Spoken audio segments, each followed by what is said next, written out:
Now I just thought I would open it up to the floor. Does anyone have any questions for our experts? No? Okay. Oh, there we go. I'll go here first. Chile is in priority here, I guess.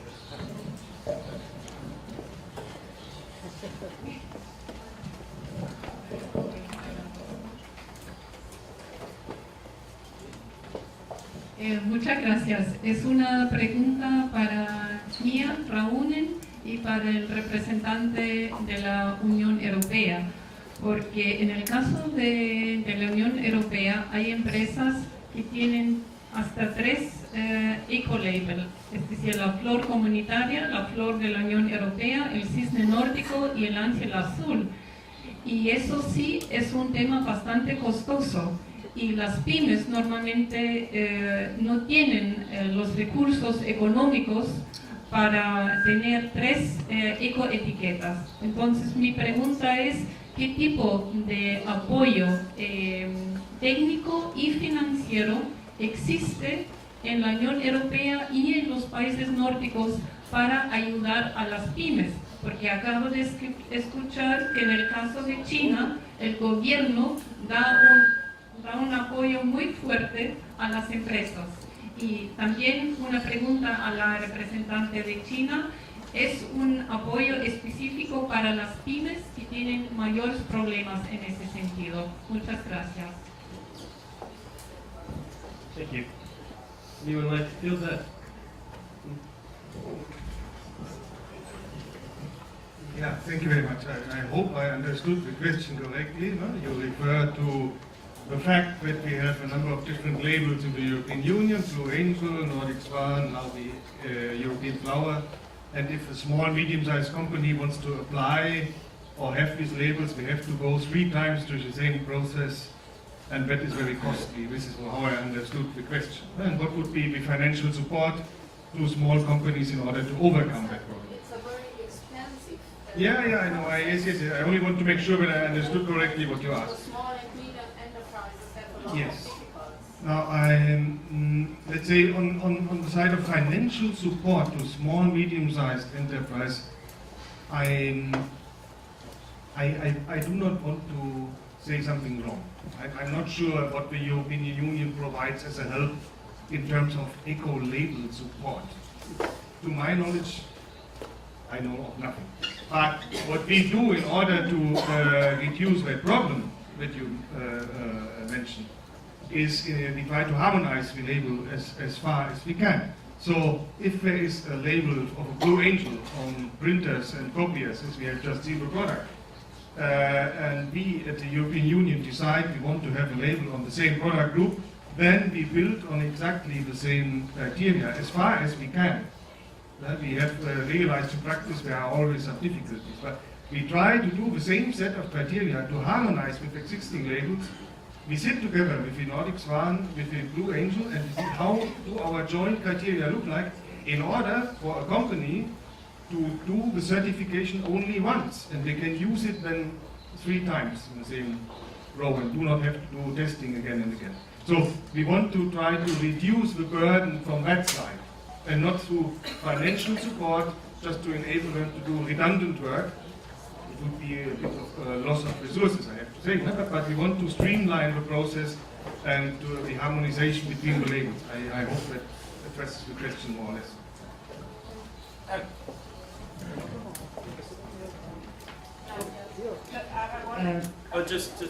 Just to follow up on that, and then I would like you from Chile who posed the question to explain, to give a more fully answer, what is it that you think is expensive? Is it the process of creating the product that fulfills the criteria Oliver has explained about that, or is it the fee for 3 different systems? Because I think there's a lot of myths about the expensiveness.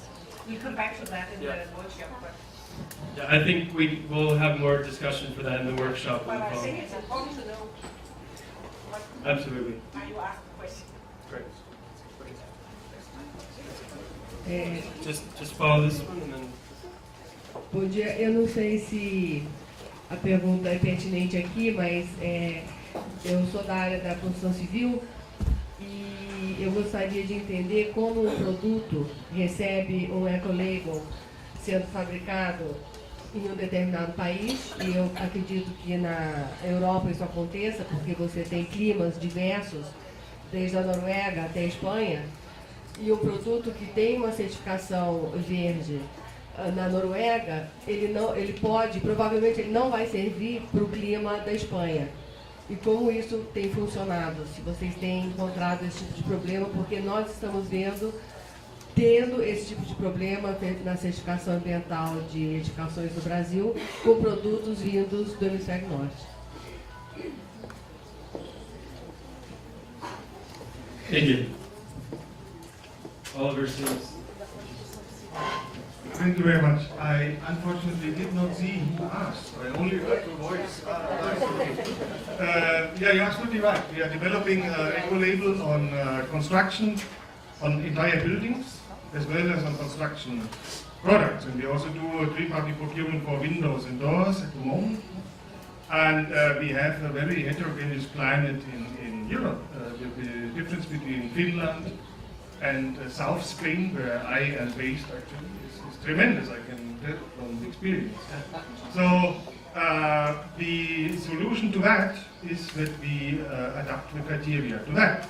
It means either we introduce a climate factor, saying we have climate zone 1, 2, 3, and we calculate let's say, I make it simple, the U value of a window accordingly.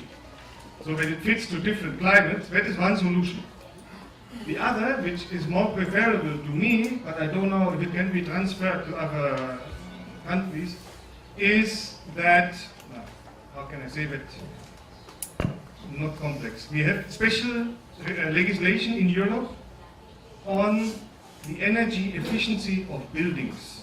It's its own piece of legislation, which mandatorily asks each of the 27 countries, mandatorily, to develop a ranking, how energy efficient is your building, A, B, C, D, E, F, G. Now, for each country, that ranking will be different, no?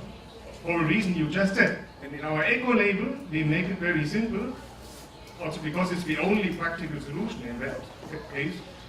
If you want to have an eco-label in country X, in London, in England, you need to have the class A, or 15% better than class A in that specific country. But that is very specific European. But in short, we try to adapt to climate and other conditions. But is local testing of products required in different climates? Is local testing of products required in different countries? Local testing of specific Local products? testing. No, we do not do local testing. One last question, I believe. Okay. I'm Hans-Hermann Eggers from Germany, working for the Blue Angel, and I would like to add something to the answer of Oliver, because I see you have some regional differences for the building products, but there is one point that is more or less equal, I think, to all conditions, that is related to human health. And that is the focus of our eco-label for building products. We see that the emissions from the product is very important, and we should try to limit this point, chemical composition of the materials and the emissions, which are responsible for the air quality. And I think a very good air quality is equal in all the different countries you mentioned. Great. I'm guessing we're going to have to wrap up now to move on with the schedule, but I just want to thank again all of our experts here.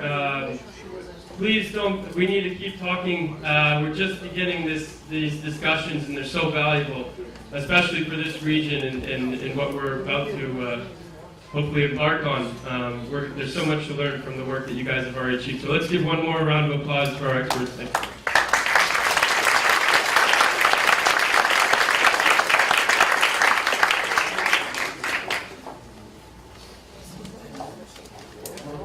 Oh my gosh, we have 10 minutes left, I'm sorry. I apologize. I thought we were getting ready to take for time. I have a great question for all of you guys, so maybe go back in the comfy chairs. Come on.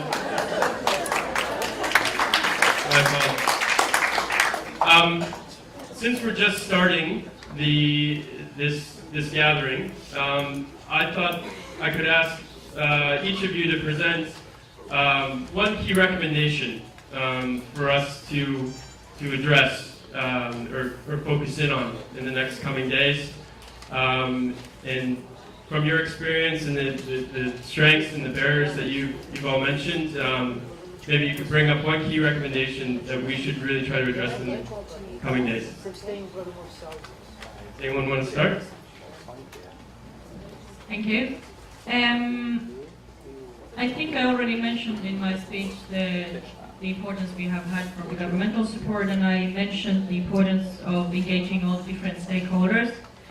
And I still would like to mention that it takes time.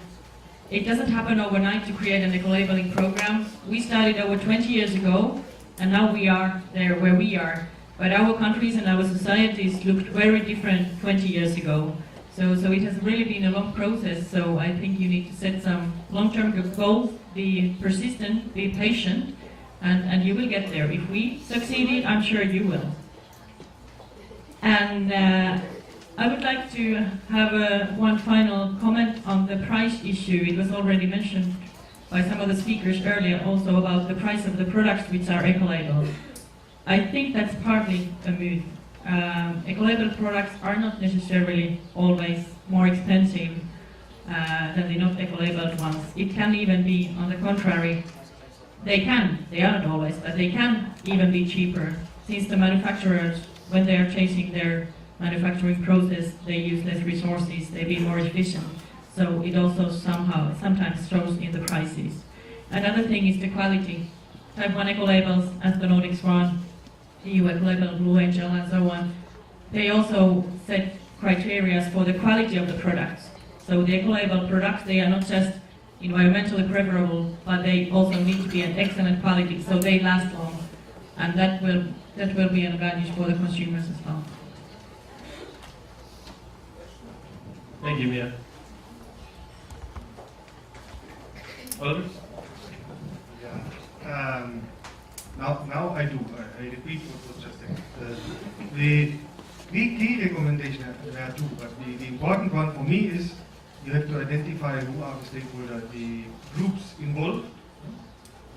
Yourself, the regulator, you have the industry association, NGOs, member states, whoever it is. You have to get them all on board with a positive attitude. Because when you appear as a regulator on the scene and say, I want to do a new piece of legislation for construction products, the natural reflex, that is what we learned, that everybody moves away and says, oh no, here comes a new regulation. You need to show that this is something positive, that is meant to be a marketing tool for industry, as it was said before, that it should help to improve the environment for everybody, so that everybody wants to work with you on that. Because we have seen in the presentation of Jen earlier today, this is a voluntary tool. If people do not work with you, it's a waste of resources, it will not be used. So that is really the key, that is what we have learned in many years. If you don't have the people on board, it will not work. And the second, more technical, if you do different piece of legislation like eco-label or green public procurement or other product-related policies, make sure that it all bases on the same piece of research that is not done contradicting, redundant, here a life cycle assessment, here a material flow analysis, and in the end the whole thing doesn't fit together. So you have one piece of evidence which feeds in all the different policies. Thank you. I'd like to maybe share my view in this morning comments, because Lisa, I think what she's trying to do here is she's talking about eco-labeling in the regional approach and also green procurement, government green procurement, sustainable procurement. I think these issues are not hands in hand. I like to stress that because this morning when the gentleman talked about supply, when Lisa also presented, demand side is green procurement, supply side is eco-labeling. But what I like to emphasize is that when you have green procurement, which means you want to buy green products. Supply side, you have two areas, which means green labeling is one thing, but green procurement, normally they have some additional criteria, which is normally this is our experience in country, that they have to fit the purpose. So standard product, standard. In each country, they have to have that to meet their own green procurement law. Okay? So environmental issue is something that additional to that to make it preferable. So they normally, in our experience, not all the countries that have the labeling they already buy. Some countries have the criteria, like in Europe. So make sure that you understand all the detail requirements before you buying it, because this is the issue in many countries that okay, one country you can buy free label, go back home and have a free label and you buy it. Not happen overnight. So it takes some time to understand it. But this is the issue that I think I support, that very important issue that consumer has to take part in this sustainable consumption. But you have organization with government and private sector, and also people you like and me and buy it. Okay, we have two types of consumer. Thank you. Thanks. I just like to share some opinion from myself. I think Brazil is a very similar country with China. It's a developing country with a high increase in GDP every year. And I think it's also a big country, so I think to make a government support is very important, because from my opinion, even it cannot imagine if there is no government support, we can carry out eco-labeling well in our big country.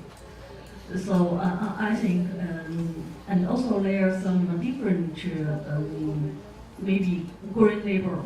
They said they are green labels in our country, so they were confused to the customer and also enterprises. So I think if the government should pay more attention on the national levels program, so it's very good to achievement.